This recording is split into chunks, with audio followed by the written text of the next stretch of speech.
नमस्कार और आप देख रहे हैं न्यूज़ बकेट। न्यूज़ बकेट में आपका स्वागत है। बनारस के रोड पे हैं और लोकसभा चुनाव में क्या कुछ मुद्दे होंगे। महंगाई मुद्दा है में महंगाई है, लेकिन बहुत सारे महंगाई दो लेकिन बहुत सारे लोग ये कह रहे हैं कि महंगाई नहीं है, चौतरफा विकास हुआ है, बनारस एकदम संवर गया है। कहीं दिखाई तो हमको नहीं दिख रहा। आप देखते हो, अगर आ रहे हैं तो देख लीजिए, हमें तो नहीं दिखाई दे रहा कहीं।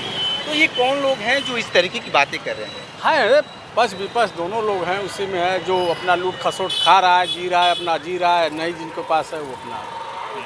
यहाँ बनारस है ना, तो बनारस से तो प्रधानमंत्री नरेंद्र मोदी सांसद है 2 बार से। ठीक है, तो बनारस में प्रधानमंत्री मोदी है तो कहाँ कहाँ जाएंगे मोदी?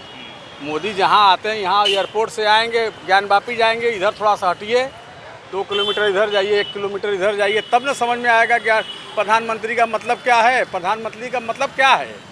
एयरपोर्ट से उतरे चलेगा ज्ञानवापी, बस थोड़ा सा हटिए, 1 किलोमीटर आगे जाइए, पीछे जाइए, दाएं जाइए, बाएं जाइए, तब न समझ में आएगा। की जो रेंज आप बता रहे हैं, तो जैसे दाएं में जाएंगे या बाएं जाएंगे तो रिंग रोड मिल जाएगा, तो चौथा रिंग रोड मिलेगा। आप जाइए इधर पांडेपुर के अगल, यही पीछे जाइए, आप देखिए क्या स्थिति है, सड़क की स्थिति देखिए, वहाँ की बस्ती की स्थिति देखिए। तो ये लोग सारे लोग कह रहे हैं कि चमचमा रही है रोडें एकदम। तो ये 2 बार झाड़ू लगेगा तो चमचमाएगा नहीं। आप यहाँ से हटिए, इधर तो वीवीआईपी रोड है, तो ये कहाँ चमचमाएगा? इसीलिए कह रहे हैं ना कि थोड़ा सा हटिए। अच्छा, आप क्या मानते हैं कि लोकसभा चुनाव में क्या मुद्दे होंगे? वही महंगाई है, शिक्षा है, और सबको सारी बंद हो गई। बंद हो गई। बनारस में जो ठेले वाले, पटरी वाले हैं, सबको परेशान किया जा रहा है G20 में। इनको कहीं अस्थायी जगह देना चाहिए ना, कि नहीं देना चाहिए? जो रोज़ खाने वाले हैं वो कहाँ तक आएंगे, जो उनकी रोजी रोजगार छीना जाएगा। शिक्षा को लेकर क्या कहेंगे? शिक्षा, सरकारी स्कूलें यहाँ पे बनारस में कम से कम लगभग 130 थी, सारे बंद हो गए। केवल 3 या 4 बचे हुए हैं, बस सब बंद हो गए, बंद कर दिया गया। ये बड़े माफिया जो शिक्षक हैं ये सब बंद करा दिए। यही यूपी कॉलेज के बगल में है, 3 स्कूल था, तीनों बंद हो गया। हम लोगों के सामने सरकारी तीनों स्कूल, 1 लड़कियों की थी, 2 लड़कों का हम लोग था, जिसमें हम लोग उसमें पढ़े।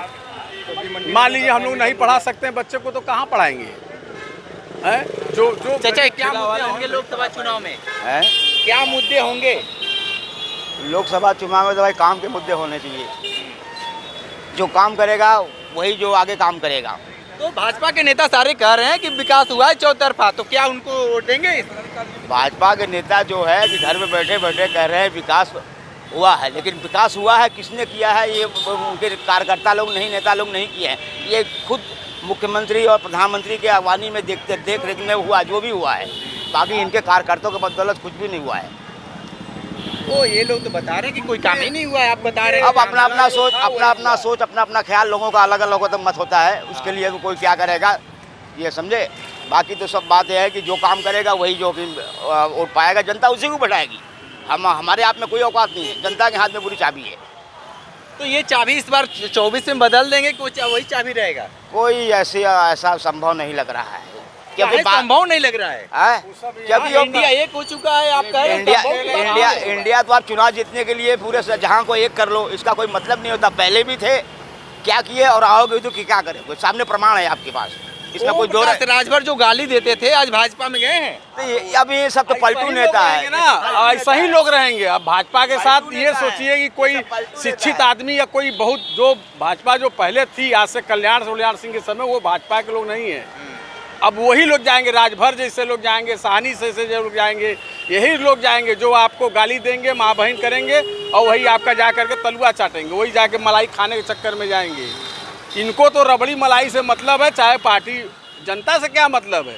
कौन राजभर? यही आते हैं, जाते हैं, यहाँ बैठते, कोई मतलब नहीं है। कोई नहीं मतलब है राजभर से, क्या है? अच्छा, आप एक युवा हैं, अभी काफी युवाओं के बारे में ये सरकार क्यों नहीं सोच रही है? क्या सोचेगी? जो वो तो अपने फायदे में सोच रही है। जब युवाओं के बारे में सोचेंगे तब ना आगे बढ़ेंगे लोग। वो तो अपने बारे में सोचती है। ठीक है, और भी लोग हैं, थोड़ा सा उनसे भी बात कर लेते हैं किस तरीके से इस बार के चुनाव में होंगे। ये बताइए कि लोकसभा चुनाव में क्या कुछ मुद्दे होंगे? मुद्दे क्या, मुद्दा जिसका राज है उसी का तो आई है। हाँ, मोदी आएंगे 24 में। मतलब क्यों आएंगे? क्या है, क्या भाई अच्छा काम योगी नहीं आएंगे। मोदी आएंगे। मोदी आएंगे? हाँ। अरे मोदी तो पूरे देश को बर्बाद कर दिए हैं, पूरा हर चीज बेच दी है, आप कैसे कह रहे हैं? जानने में इंसान को बर्बाद कर दिए ना। हाँ। बर्बाद नहीं किया, आबाद किए। आबाद किए? हाँ। कैसे मानेंगे? 80 करोड़ लोगों को मुफ्त राशन दे रहे हैं, गरीब 80 करोड़ लोगों को अरे गरीब कर दिए भाई हैं। वही बात मान लीजिए, जो प्रधानमंत्री विदेश 50 चक्कर गया है हाँ। तो आबाद देश है। यानी आप प्रधानमंत्री के ऊपर कटाक्ष कर रहे हैं क्या? भाई आप क्या करें, अब क्या करें बोलो। देखिए भैया, ये बनारस में इस तरीके के तंज कसे जाते हैं। अगर लोग नहीं समझ पा रहे हैं, मामला कुछ गड़बड़ है। लोकसभा चुनाव में जिस तरीके से ये लोग बता रहे हैं, तो आप समझ लीजिए कि कमल का फूल हो सकता है 2024 में मुरझा सकता है। लेकिन और भी थोड़ा सा लोग हैं, उनसे भी जान लेते हैं क्या कुछ है। आप एक यूथ हैं, आप क्या मानते हैं कि लोकसभा चुनाव में क्या कुछ परिवर्तन होंगे?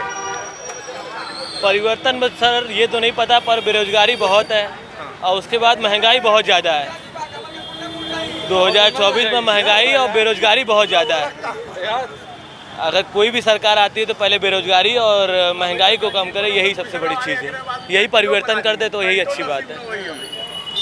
बेरोजगारी हम लोग के देश में बहुत ज़्यादा हो गई है अभी भी। ठीक है, आप लोग यूथ हैं, क्या मानते हैं इस बार किस मुद्दे पे चुनाव होने चाहिए? सर देखिए, बात तो सही है कि बेरोज़गारी तो है, लेकिन सर ये भी हमको देखना चाहिए। और बात रही इन्फ्लेशन की, तो सर इन्फ्लेशन एक्सपेंडिचर होगा तो इन्फ्लेशन होगा, आपको भी पता है। तो सर इस बात पे हम ये तो नहीं कह सकते कि सरकार किसकी बनेगी, वो तो हम लोग अभी अंडर 18 है। तो नहीं, घर में तो कुछ बातें हो रही होंगी, सोच रहे होंगे, दोस्त मित्र की आवाज़ें, थोड़ा सा बात होता है कि यार किसको चुना जाए। अगर ये सब बातें तो अगर गवर्नमेंट तो जो है वो भाजपा की है।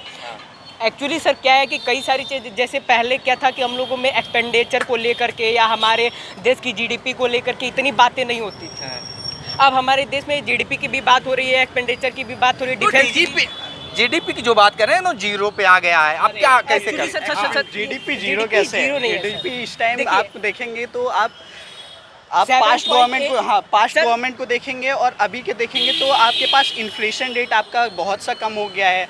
आपको मुफ्त में हर चीज़ों की सुविधा मिल रही है। हॉस्पिटल थी इस टाइम, लेकिन जो हॉस्पिटल की जो बातें बता रहे हैं, पूरे गांव में 2 से 3 लोगों को मिल रही है सुविधा। ये तो आप कैसे आयुष्मान योजना के तहत आप देख रहे होंगे कि यहाँ पे 50 करोड़ लोगों को 50 करोड़ लोगों को 50 करोड़, लेकिन जानते 50 हैं करोड़ कार्ड आयुष्मान तो कार्ड बना बना जरूर है, जब भी कोई जाता है तो 10 करोड़ सर, व्यक्तियों सर, को अभी तक आयुष्मान कार्ड का पूरा वो मिल चुका है। हाँ, आप बताएं, बताएं। सर एक चीज़ मैं बोलना बिल्कुल, चाहूँगा। बिल्कुल। मैं अभी कुछ टाइम पहले अपने एक मतलब रिलेटिव को लेकर के एक हॉस्पिटल में था, एपेक्स हॉस्पिटल में था। एपेक्स हॉस्पिटल में हम लोग वार्ड 11 में रुके हुए थे और वहाँ पे 16 सीटें थी।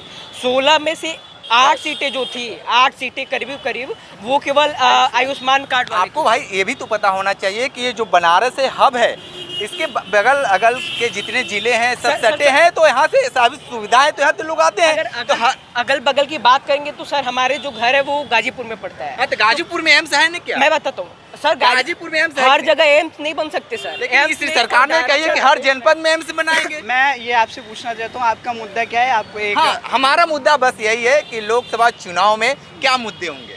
मुद्दा मुझे लगता है कि हमारे एक डिफेंस मुद्दा होना चाहिए। अभी डिफेंस में और सुधार की ज़रूरत है।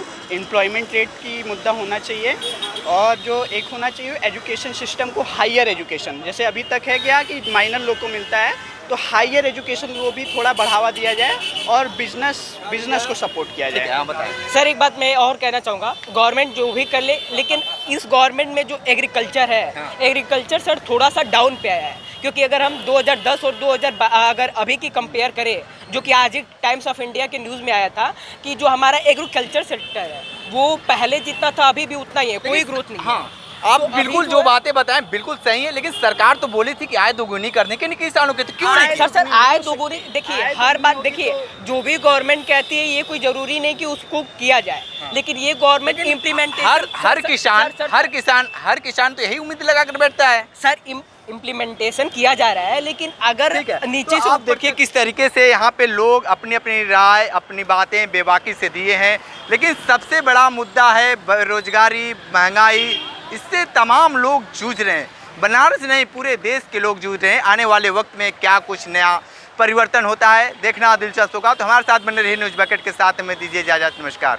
पेश है न्यूज बकेट हिंदी मासिक पत्रिका। पढ़ें इस महीने की पूरी खबर विस्तार से हमारे न्यूज बकेट की मैगजीन में। हमारी ई मैगजीन को मुफ्त में पढ़ने के लिए अभी लॉगिन करें www.newsbucket.in पर। इसके अलावा रोज की ताज़ा खबरों के लिए हमारे YouTube चैनल को तुरंत सब्सक्राइब करें।